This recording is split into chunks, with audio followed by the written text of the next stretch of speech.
ఇప్పుడే 'అఖండ 2' చూడడం జరిగింది. ఫ్రాంక్లీ స్పీకింగ్ నాకు 'అఖండ 1' వచ్చి ఆల్మోస్ట్ ఎక్కలేదు. కొంచెం ఒక 40-50% చెప్తా, 40-60 ఆ రేంజ్లో.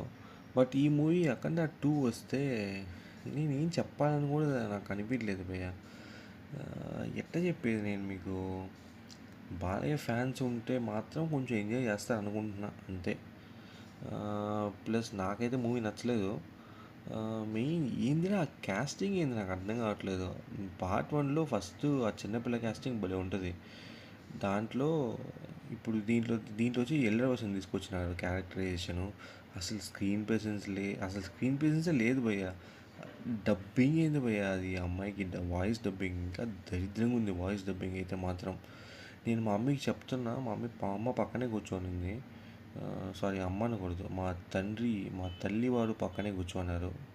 సో మా తల్లి గారికి చెప్తే మా తల్లి మాకేం చెప్తుందంటే అవ్వని చూడకూడదంట. ఆ అమ్మాయి ఆ ఏజ్లో ఏం సాధించిందో అది చూడాలంట.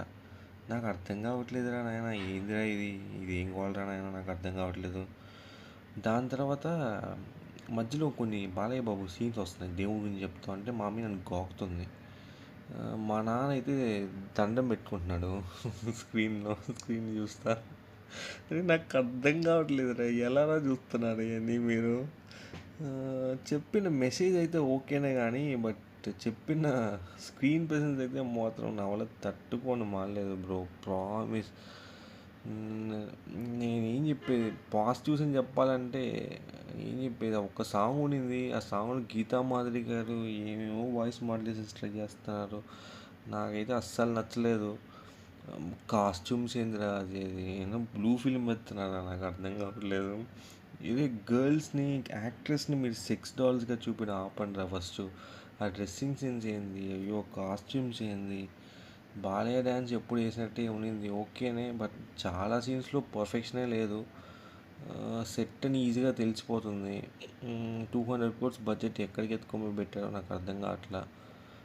ఓకే, మీకు నచ్చితే చూడండి, నాకైతే నచ్చలేదు. 2/5 అయితే ఇస్తా రేటింగ్ మాత్రం. That's it from my side guys.